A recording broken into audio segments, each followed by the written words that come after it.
Hi there, students. Okay, this video is going to be about when to use a semicolon. Now, I've noticed most native speakers, when they write, they never use semicolons. And to me, the reason is very clear. They don't use semicolons because they don't know when to use them.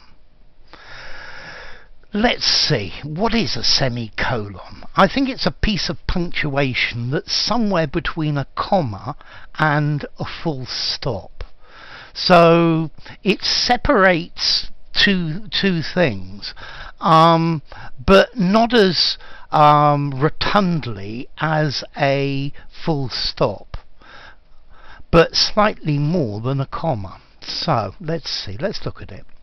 Principally, we use a colon, or a semicolon. Let me try that again. Principally, we use a semicolon to join two independent clauses. So what the hell do I mean by independent clauses? An independent clause is a sentence that will stand on its own. I want to go through that door.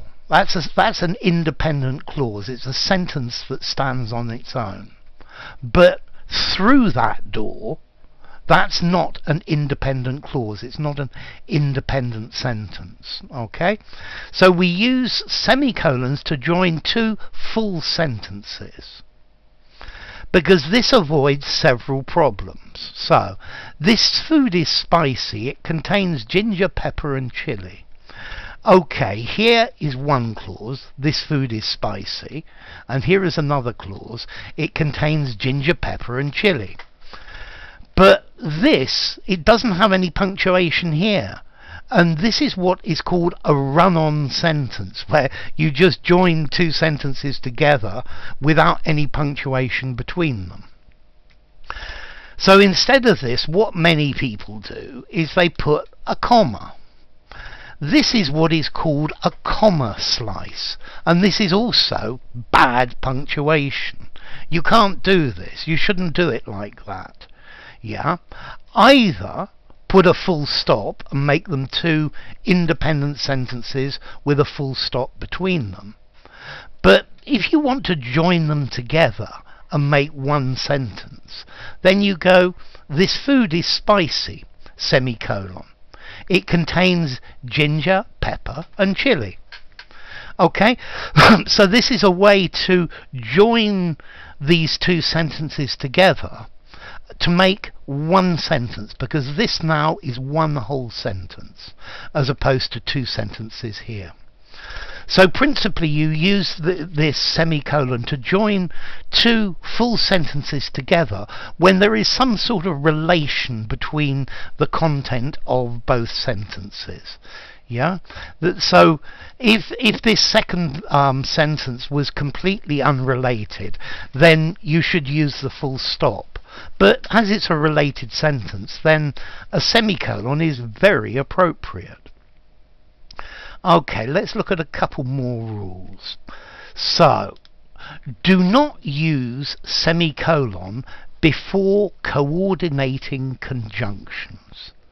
So, a conjunction, a normal conjunction, and these are and, but, or, not, for, so, and yet.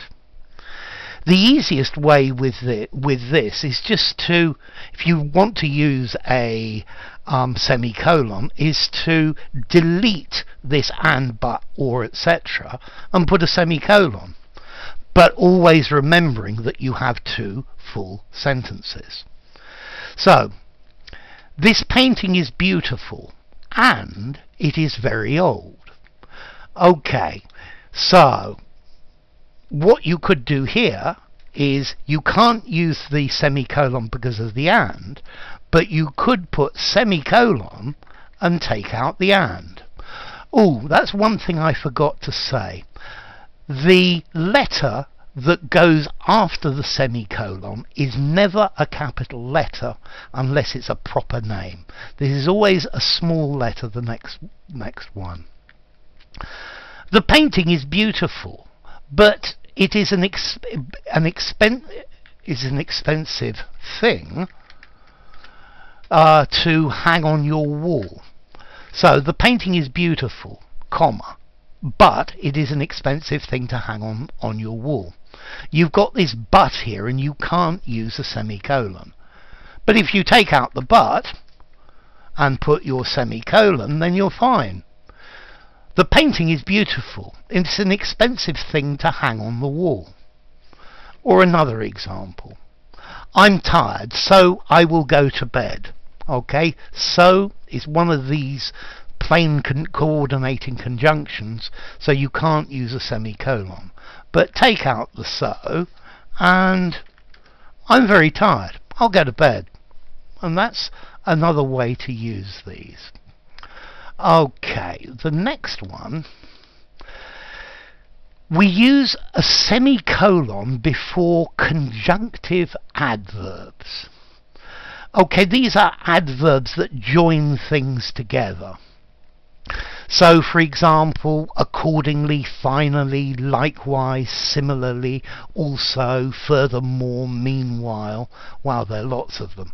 Specifically, anyway, hence, moreover, still, besides, however, nevertheless, subsequently, certainly, incidentally, next, consequently, indeed, nonetheless, therefore, conversely, instead, and otherwise. Well, but there are others as well. So when you use these, you can use a semicolon. Remember, with the but or the so or the and, don't use it. That's a plain conjunction. But these are conjunctive adverbs. So, for example, this chair is very cheap. Semicolon. Likewise, the table is a bargain. If we had an and here, then you'd have to take away the semicolon. If you said, and likewise the table is a bargain, if you put that, then you'd have to take out the semicolon. That car is very expensive. Semicolon. Nevertheless, I will buy it. If this was, that car is very expensive, comma, but I will buy it. I am tired. Therefore, I will go to bed, semicolon again. I am tired, comma, so I will go to bed. So you really need to remember that list of plain conjunctions, okay? And another one. You use a semicolon before a transitional phrase.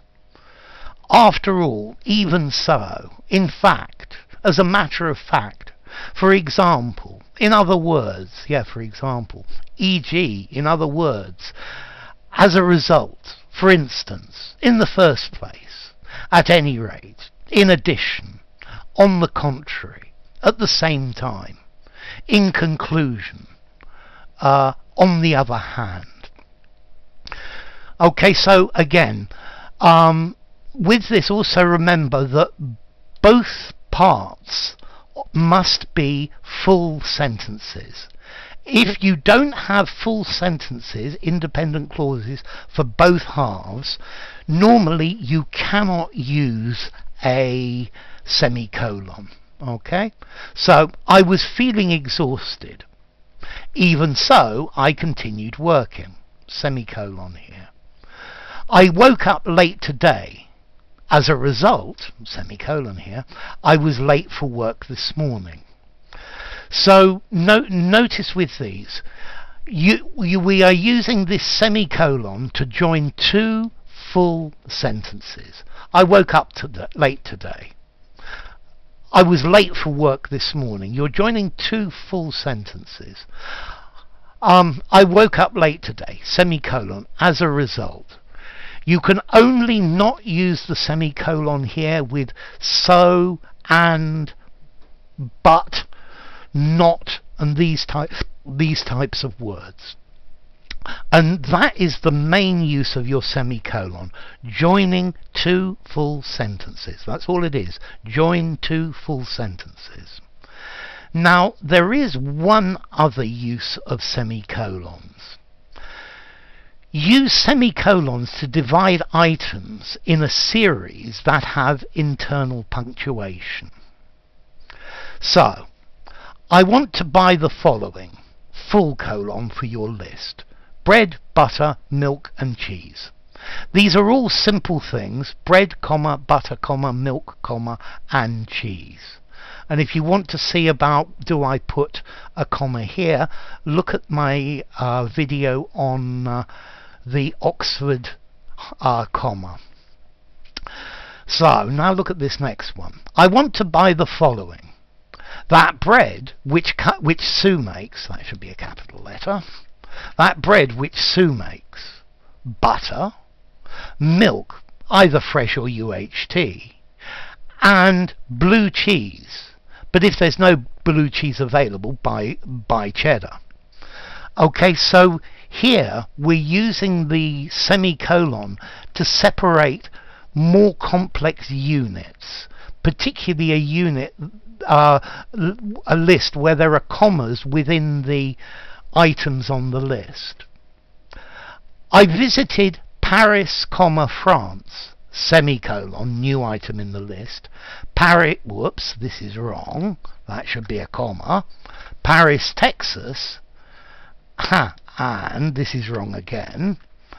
And Paris, Ontario, full stop. I visit Paris, comma, France, semicolon, new item in the list. Paris, comma, Texas, new item in the list. And Paris, Ontario. So, try using semicolons when you write. They're easy. When you see two sentences together that you want to join them, and they're both full sentences, use a semicolon. Except when we have this little list, and, but, or, not, for, so, and yet. Okay? When it's just a plain conjunction, you can't use it. But in all other cases, when you're joining two sentences together, not always, yeah, they need to be full independent clauses, full independent sentences, then you can use a semicolon. It'll make your writing look a lot better. So there you go. If you enjoyed the video, give it a rating, subscribe to my channel, and I'll see you soon. Bye for now.